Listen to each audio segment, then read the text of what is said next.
শীতকাল মানেই জলপাই, আর জলপাইয়ের সময় জলপাইয়ের আচার তো করবই, কারণ জলপাইয়ের আচার আমার ভীষণ পছন্দ। অলরেডি আপনাদের সাথে 2টা জলপাইয়ের আচার শেয়ার করেছি, একটা তেলের আচার আর একটা টক মিষ্টি ঝাল আচার। আজকে আবারও আপনাদের সাথে শেয়ার করব টক মিষ্টি ঝাল আচারের রেসিপিটাই। তবে এই আচারটা তৈরি করব একেবারে সিদ্ধ ছাড়া জলপাই দিয়ে আর খুবই অল্প মশলা ব্যবহার করে এবং সারা বছর সংরক্ষণের জন্য পরিমাণ মতো সিরকা দিয়ে। তো এই ভিডিওটাই আপনাদের সাথে শেয়ার করব। আসসালামু আলাইকুম, কেমন আছেন সবাই? আমি তো আলহামদুলিল্লাহ ভালোই আছি। আর আজকে জলপাই আচার করার জন্য এখানে 3 কেজি জলপাই নিয়েছি। জলপাইগুলোকে ভালোভাবে ধুয়ে পানি ঝরিয়ে নিয়েছি, অর্থাৎ জলপাইয়ের গায়ে কোনো রকমের পানি রাখা যাবে না। আর এদিকে চুলার উপরে একটা পাতিল দিয়েছি, তার মধ্যে পরিমাণ মতো সরিষার তেল এবং এলাচ, দারচিনি, কয়েকটা শুকনো মরিচ আর একটুখানি আদা কুচি দিয়ে দিলাম। আজকের জলপাই আচারে কোনো রকমের রসুন বা পেঁয়াজ কিছুই ব্যবহার করব না, শুধুমাত্র 5 ফোড়ন আর হচ্ছে এই আদা। আর এই মশলাগুলো তো দিতেই হবে অবভিয়াসলি, যে কোনো আচার তৈরিতে এই এলাচ দারচিনি না দিলে কিন্তু একেবারে আচারের ফ্লেভারটা আসে না। আর 5 ফোড়ন তো অবশ্যই দিতেই হবে। তো এখানে হচ্ছে একেবারে যেগুলো প্রয়োজন সেই মশলাগুলোই দেয়া হবে। আর আচারটা খেতে দারুণ হবে, একেবারে ফ্রেশ জলপাইয়ের একটা ফ্লেভার আসবে।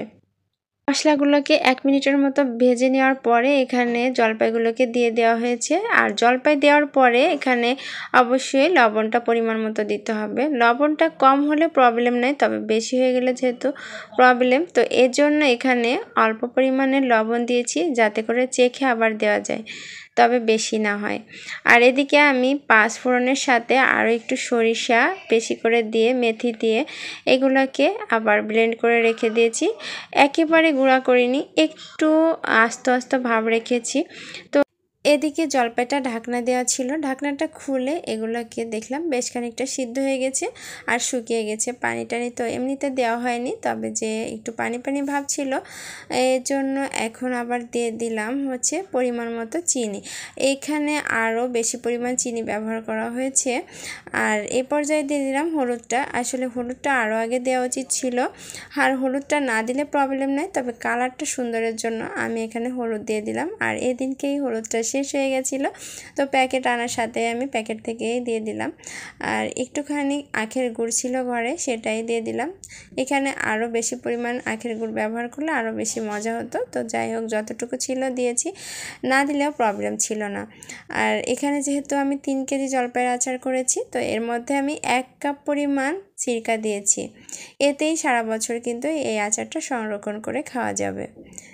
সিরকাটা দেওয়ার পরে আচারটা আবার পানি পানি ভাব হয়ে আসে, আর এই আচারটাকে আবারও শুকিয়ে শুকনা শুকনা ভাব নিয়ে আসতে হবে। তো আচার মানেই হচ্ছে নেড়ে চেড়ে এটাকে শুকিয়ে নেওয়া। এখন এই পর্যায়ে দিয়ে দিলাম হচ্ছে 5 ফোড়নের গুঁড়োটা, যেটা আমরা 5 ফোড়ন সহ একটু বেশি পরিমাণে সরিষা দিতে হয়, যাতে করে টেস্টটা অনেক বেশি ভালো আসে। তো এই তো এখন আমার আচারটা কমপ্লিট হওয়ার পরে এটাকে ঠান্ডা করে কাঁচের জারে রেখে সংরক্ষণ করে নিব। তো এবার শীতে আপনারা কে কী আচার দিয়েছেন অবশ্যই কিন্তু কমেন্টে জানাবেন।